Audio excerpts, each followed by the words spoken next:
Have you ever stood at the edge of a room where you didn't belong, where every glance felt like a judgment, every whisper like a sentence passed in silence? She had. And she didn't just stand there, she carried herself through it like a ghost in broad daylight. A woman who blended into the background so thoroughly, the room forgot she was there until she made them remember. That morning, the classroom buzzed with the kind of energy only arrogance can produce. Students lounged with entitled ease, their laughter high-pitched and practiced.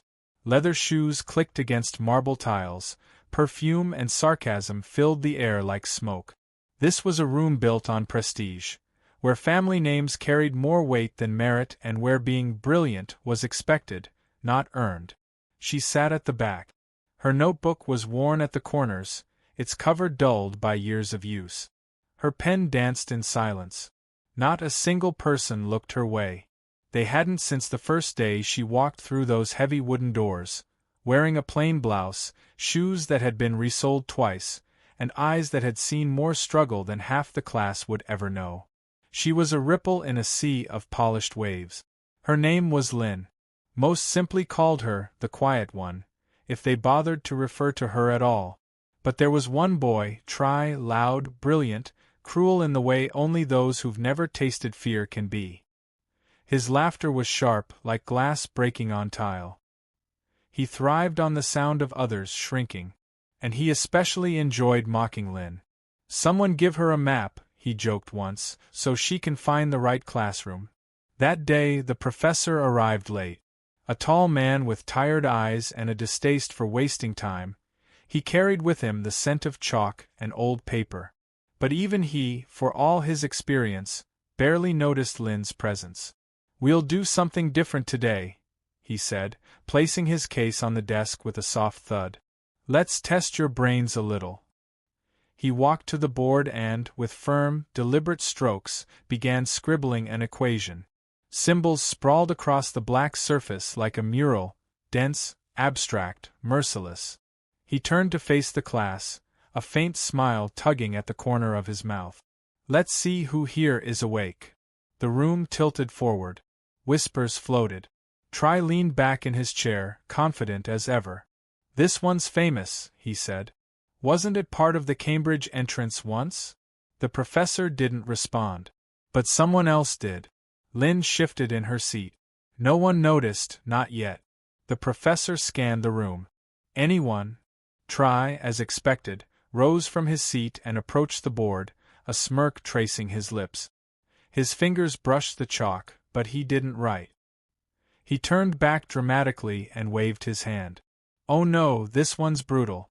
Come on, even she wouldn't attempt it," he said, glancing toward Lynn. A few snickers. Lynn looked down, pen still in hand. She didn't flinch. "Maybe we should let her try," Try added. "Might be fun." The professor chuckled politely. "Well, anyone's welcome to try. Knowledge has no costume, after all." That was when she stood up. Not quickly. Not dramatically. Just stood. The room froze, unsure what they were seeing. Lynn, the quiet girl, the charity scholar, was walking to the front. Each step echoed louder than the last. No one spoke. Try stared at her as if a shadow had just moved without light. She reached the board and took the chalk from the tray. Her fingers were small, the nails trimmed short, stained slightly with ink. Her hand trembled, only slightly. And then she began. Not in a flurry. Not to prove a point. Just to solve. The first stroke was precise. The second, fluid. The room leaned in. There was no performance in her movements, only clarity. Symbols unfolded like petals, delicate but purposeful. Equations flowed into one another like verses of a forgotten poem. Her breathing steadied. The chalk moved with her, not ahead or behind. Behind her, no one spoke. Not even Try. The professor's arms slowly crossed over his chest. His expression had shifted, not just to attention, but to awe. Took her 4 minutes. When she stepped back, the board was full, a tapestry of pure thought. A final symbol hung at the bottom, balanced and conclusive. QED. Silence. She placed the chalk down with the softness of someone placing flowers on a grave.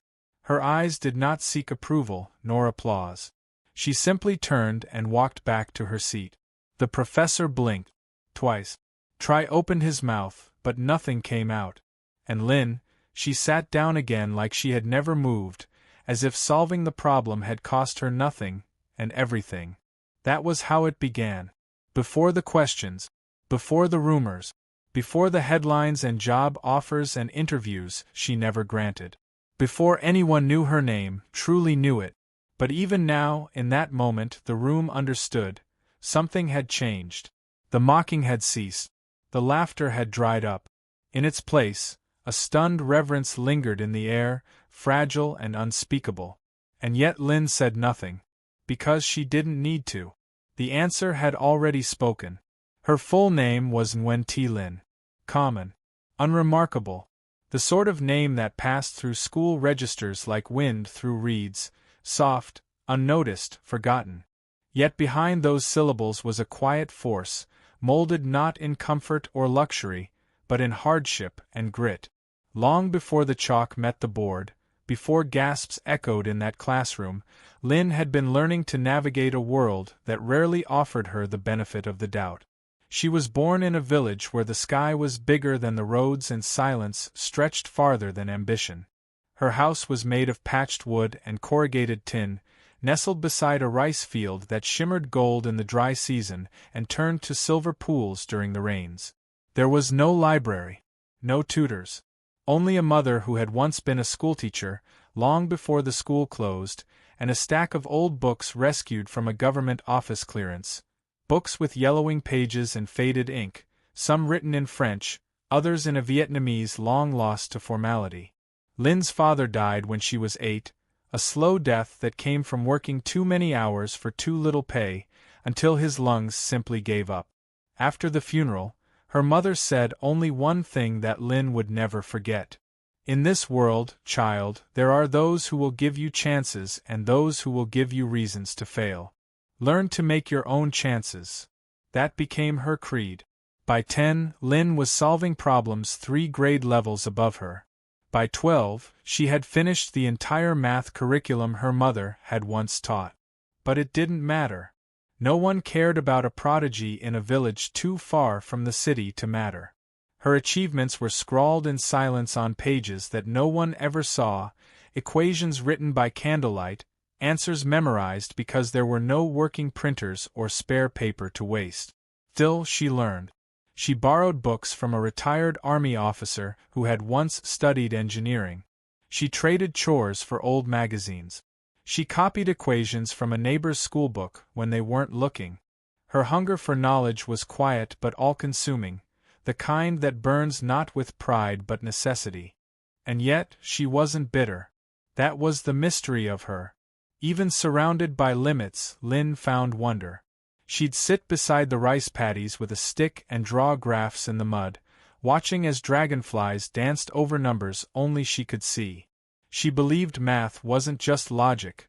It was poetry in disguise, a language that spoke across walls and bloodlines, whispering order into a chaotic world. When the scholarship came, it felt like fiction.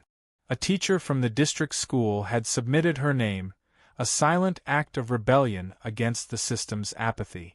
Lynn had walked 4 kilometers barefoot to take the exam. She finished it in half the time and left the room as quietly as she had entered. Weeks later, the letter arrived with a crispness foreign to her household. She was accepted to the National University. Tuition waived. A small stipend. A room in the city.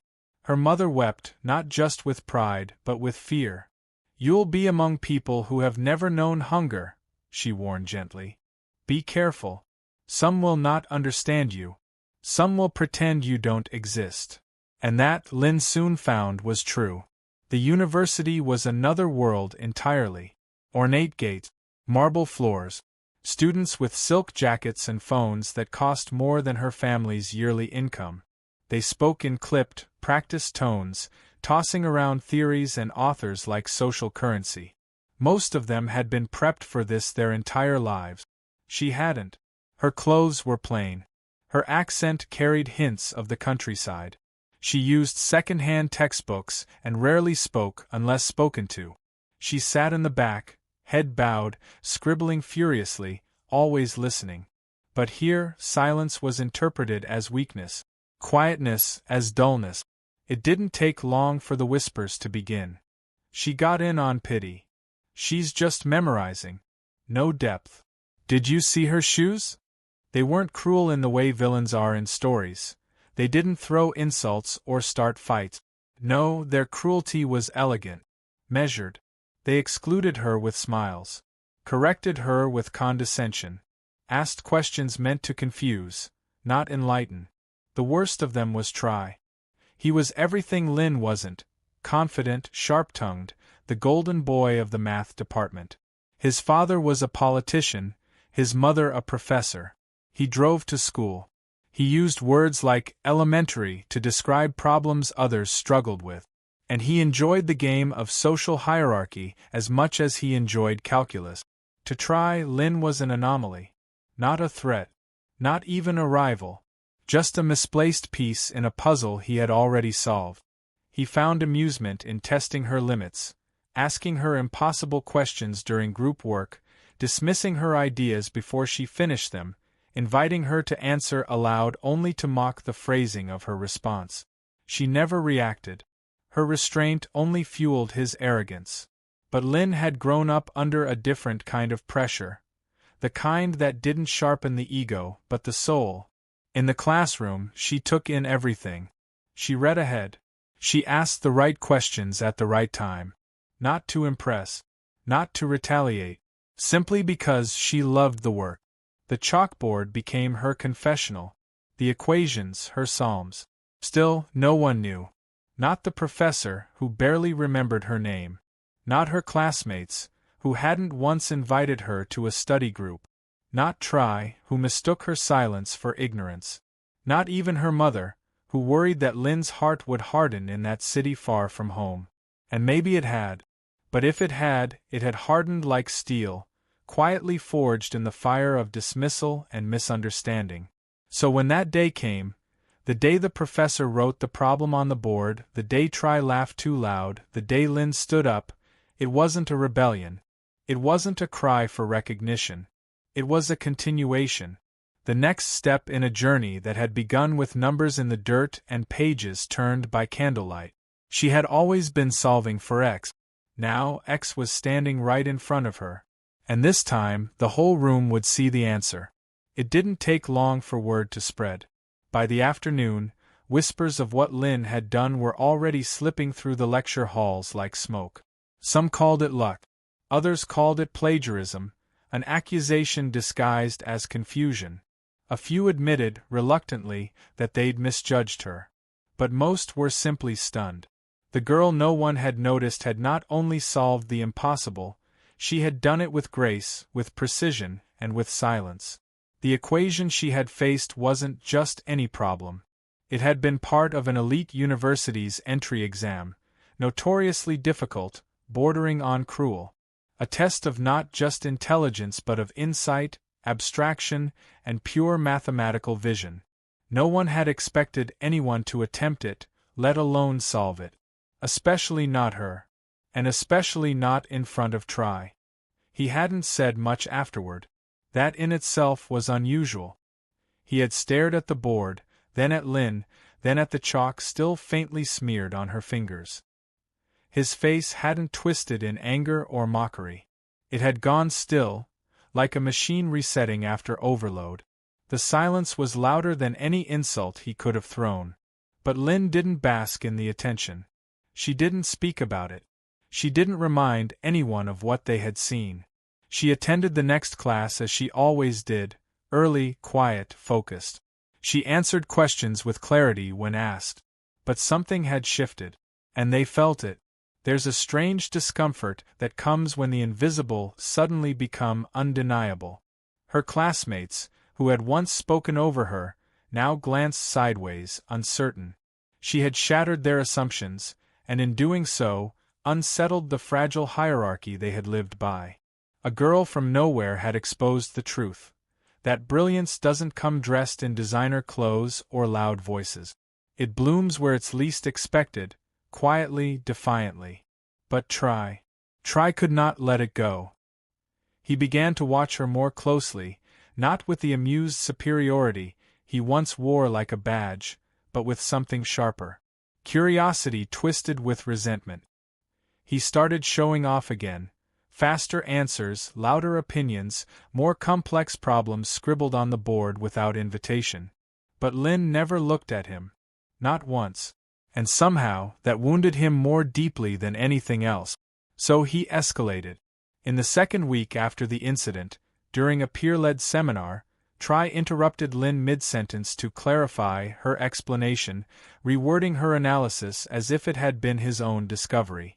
The others shifted in their seats, unsure whose version to believe. Lynn only nodded and sat back, unbothered. But the professor, this time, had noticed. He asked Lynn to continue. She did, gently correcting Try's flawed rephrasing without ever raising her voice. And still, she remained untouched by the rising tension.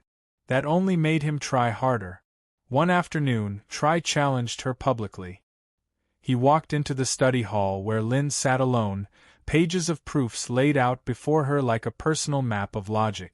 "Tell me, Lynn," he said, arms folded, voice laced with a forced calm, "do you solve for beauty or for validation?" She looked up, calm as ever. "Neither," she said softly. "I solve to understand." The students nearby pretended not to listen, but their pens stopped moving. Try smirked. "Understanding's a luxury. We're here to compete." Lynn tilted her head. "If you're competing with me, Try, then you've already lost your focus." That answer didn't sting like an insult. It cut deeper because it was true. For Try, math had always been performance. For Lynn, it had always been prayer. What followed was a storm of subtle sabotage. Anonymous comments in online discussion threads. Doubts planted in professors' ears. Questions about her sources, her methods, the authenticity of her background. Rumors whispered with the venom of envy. "She's not that good. She just got lucky. She must have memorized the solution. That problem's out there online somewhere. Have you noticed she never works in groups?" Lynn heard it all. And yet, she said nothing. She didn't defend herself. She didn't beg for fairness. She let the tide come, and she walked through it like stone in a river. But even stones can wear down. Her nights grew longer. She checked her proofs twice, 3 times, afraid that the smallest slip would validate their doubt. Her hands, once steady with chalk, began to tremble ever so slightly. Not with fear, but with pressure. Her mother's voice echoed at odd hours. "Make your own chances." But how do you hold your ground when the very ground beneath you is questioned? The pressure reached its peak when an email arrived from the department chair. A request, polite but formal, for Lynn to attend a meeting regarding the integrity of her recent academic submissions. No details. Just a date.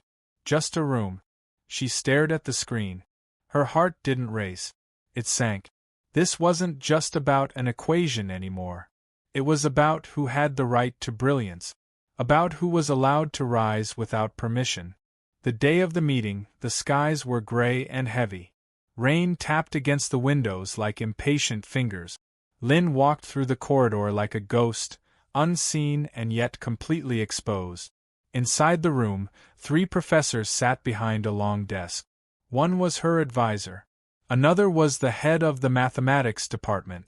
The third was the same professor who had written the problem that started it all. They weren't unkind. But their faces were unreadable. "There have been questions," one of them began, choosing his words with surgical care. "Concerns about how rapidly you've advanced. Some have expressed disbelief." Lynn's hands were folded in her lap. She met each gaze without flinching. "I understand," she said simply. They asked her to solve a problem on the spot. No paper. No calculator. Just her and a whiteboard and a question designed to break her. She walked to the board. She picked up the marker. Her pulse was steady. It wasn't just about math anymore. It was about truth.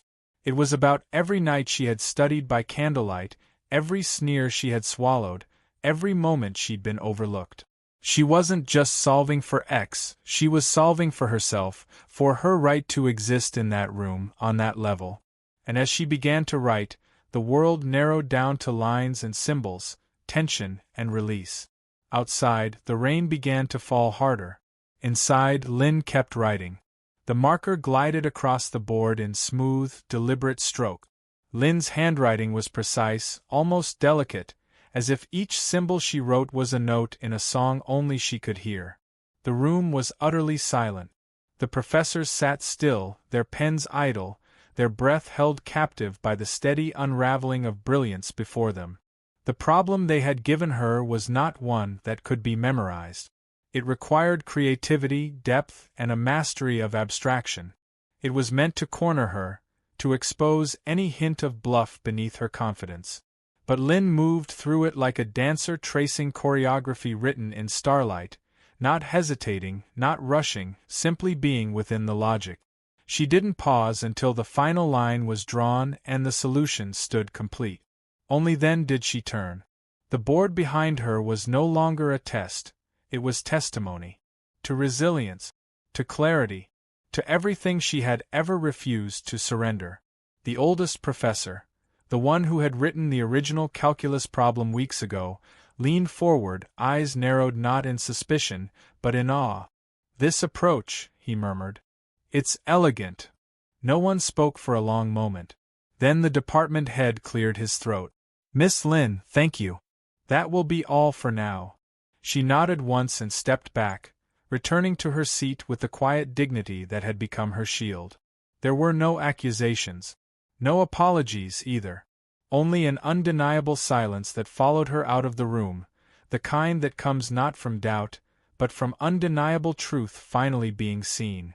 The next day, her name was listed on the university bulletin board. Nguyen T. Lin, recipient of the National Mathematics Fellowship.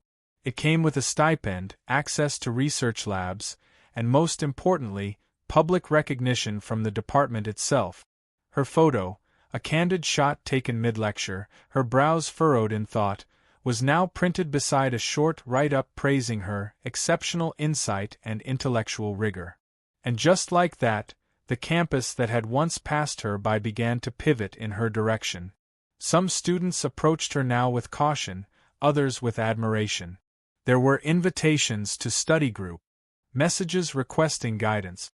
A few even asked to learn how she had developed her approach, not out of mockery this time, but genuine curiosity. But Lynn remained unchanged.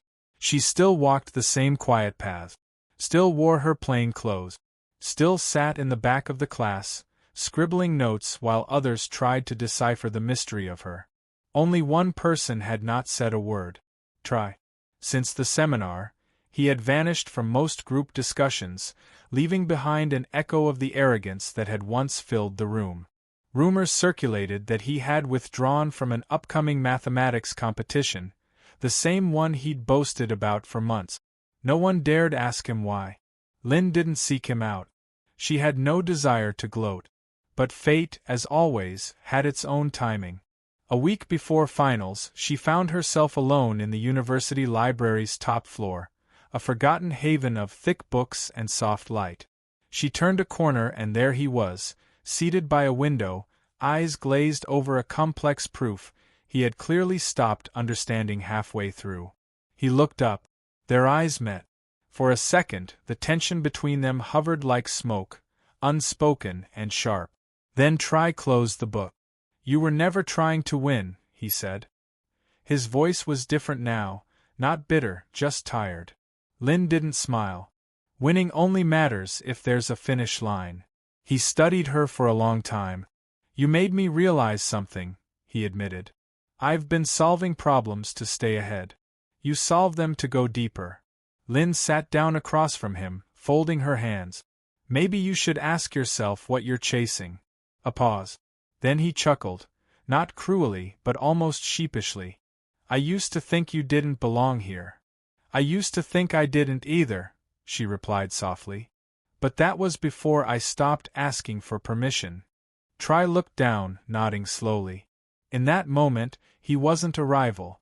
Just another student, lost in his own expectations, quietly humbled. The storm between them dissipated, leaving behind a stillness that felt honest. By the end of the term, Lynn was no longer an outsider. But she was still an enigma. Professors began to cite her ideas in lectures. A visiting scholar invited her to co-author a paper. Her mother, upon hearing the news, didn't say much.